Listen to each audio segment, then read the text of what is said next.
নমস্কার, আমি কৈলাস দাস। আমি আজকে আপনাদের সামনে আবার আমার YouTube channel chemistry with Kailash নিয়ে এসেছি। আজকে আমরা কতগুলো বিষয় নিয়ে আলোচনা করব। গত লেকচারে আমরা করেছি বোরের যে অ্যাটমিক স্ট্রাকচার এবং তার লিমিটেশনস নিয়ে। আজকে প্রথমে আমরা শুরু করব মোজলের এক্স রে স্পেকট্রা নিয়ে এক্সপেরিমেন্টেশন। এতে উনি কী করেছিলেন, যিনি বিজ্ঞানী মোজলে, তিনি 1913 তিনি একটা এক্সপেরিমেন্ট করেছিলেন এক্স রে স্পেকট্রা নিয়ে। তিনি ডিফারেন্ট 38 এলিমেন্টসকে নিয়ে তিনি এক্সপেরিমেন্টটা করেছিলেন। He started with aluminium and he ended with gold. তিনি কী করেছিলেন, in a X ray tube when cathode raise R allowed to strike on the metal target which was kept as a anode, যেটাকে anode হিসেবে রাখা হয়েছিল metal টার্গেটটাকে, at right angles, ওটাতে hit করে cathode রেগুলো, এবং কী হয় না, একটা এক্স রে প্রডিউসড হয়। The penetrating radiation of short wavelength, মানে একটা হাই এনার্জি, শর্ট ওয়েভলেংথ মানে হচ্ছে হাই এনার্জি রেডিয়েশন সেখান থেকে এমিট করে, and that depended on the characteristic of the target material, এবং এটাকে বলা হয়ে থাকে ক্যারেক্টারিস্টিক এক্স রে।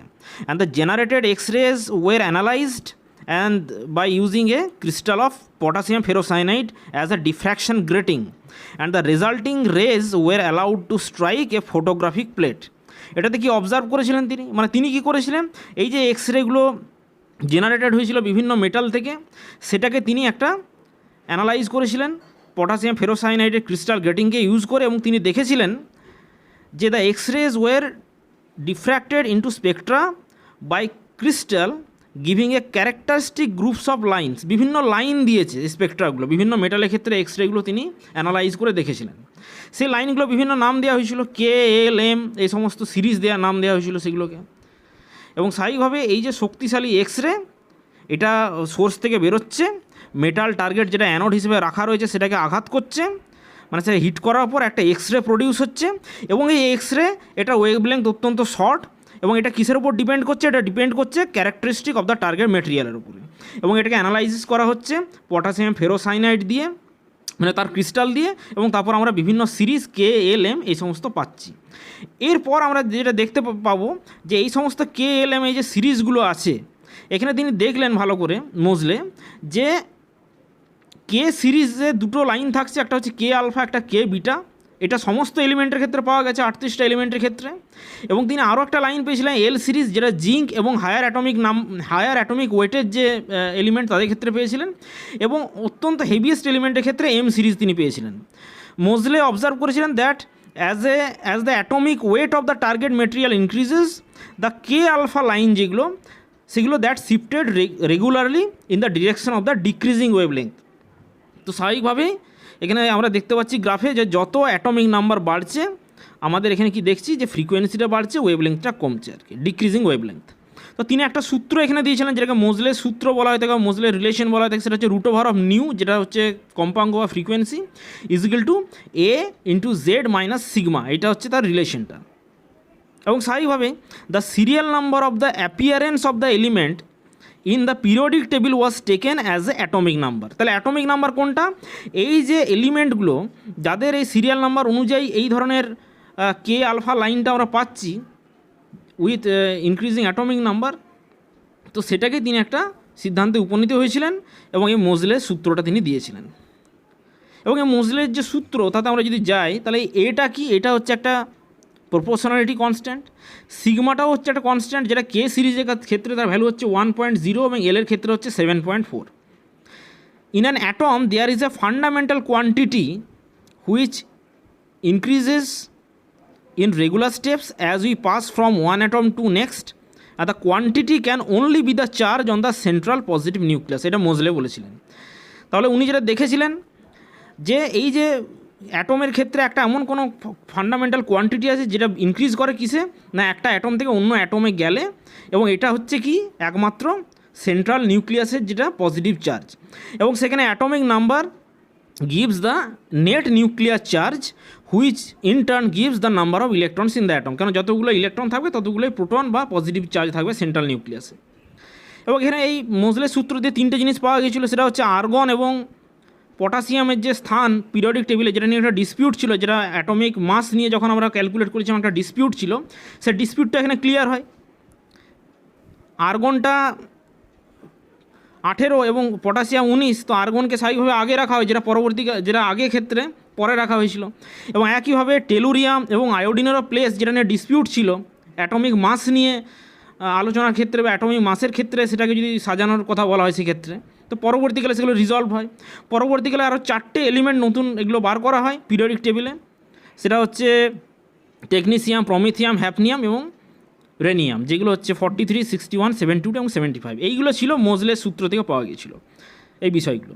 এবার আমরা চলে যাই ডি ব্রগলির সমীকরণ। ডি ব্রগলি কী বলেছিলেন? তিনি বলেছিলেন ওয়েভ পার্টিকেল ডুয়ালিটির সম্বন্ধে।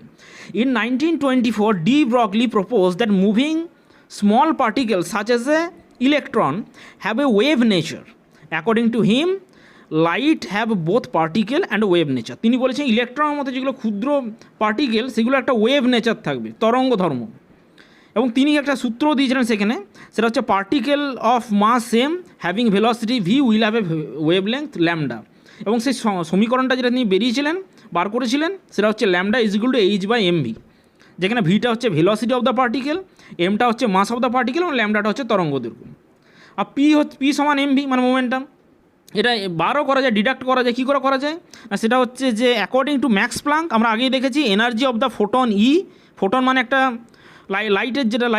লাইটের যে পার্টিকেল সেটা হচ্ছে photon, that is related to frequency, E is equal to h nu. আইনস্টাইনের অনুযায়ী বলা যায় E is equal to mc square, তাহলে mc square is equal to h nu. অথবা এটাকে সরলীকৃত করে পাচ্ছি lambda is equal to h by mc, যেখানে সিটা হচ্ছে ভেলোসিটি অফ লাইট। তাহলে ডি ব্রগলি যেটা বলেছিলেন যে একটা মুভিং স্মল পার্টিকেলের ক্ষেত্রে, যেমন যেগুলো ইলেকট্রনের মতো কোনো পার্টিকেল, সেগুলোর ক্ষেত্রে ওয়েভ নেচার থাকবে, তরঙ্গ ধর্ম সেটার থাকবে স্বাভাবিকভাবে। এবং এই ওয়েভ পার্টিকেল ডুয়ালিটি অনুযায়ী যেটা আমরা পাচ্ছি যে lambda is equal to h by m v, যেখানে এইচটা আমরা আগেই দেখেছি যেটাকে প্ল্যাঙ্কের ধ্রুবক বলা হয়ে থাকে। এবং লাইটের ক্ষেত্রে স্বাভাবিকভাবে যেখানে আমরা দেখছি স্পিডটা হচ্ছে ভেলোসিটি অফ লাইট, এবং অন্যান্য পার্টিকেলের ক্ষেত্রে c is equal to v. এই হচ্ছে বিষয়। এরপরে আমরা চলে যাচ্ছি আরেকটা বিষয়, সেটা হচ্ছে সোমারফিল্ডের modification and concept of sub orbit or subshell. সেটা হচ্ছে যেটা আগে দেখেছি বোরের থিওরিতে যেটা বলা হয়েছিল, সেটা হচ্ছে the hydrogen atom emission spectrum generally consist of a single sharp line, but on examination of these sharp lines by spectrometer, each single line is found to consist of a group of lines closely spaced together. আমরা high resolution spectroscope দিয়ে দেখেছিলাম যে hydrogen atom spectral লাইনগুলো আরও finely divided হচ্ছে, আরও fine structure তার পাওয়া যাচ্ছে। এটা কোনো ব্যাখ্যা পাওয়া যায়নি। In 1919 Sommerfeld modified Bohr's theory as following. তিনি কি বলেছিলেন? এক নম্বর হচ্ছে electron moving around the centrally located positively charge nucleus in elliptical orbit, উপবৃত্তাকার কক্ষপথে আবর্তন করে ইলেকট্রনগুলো, with the nucleus at one of its focus.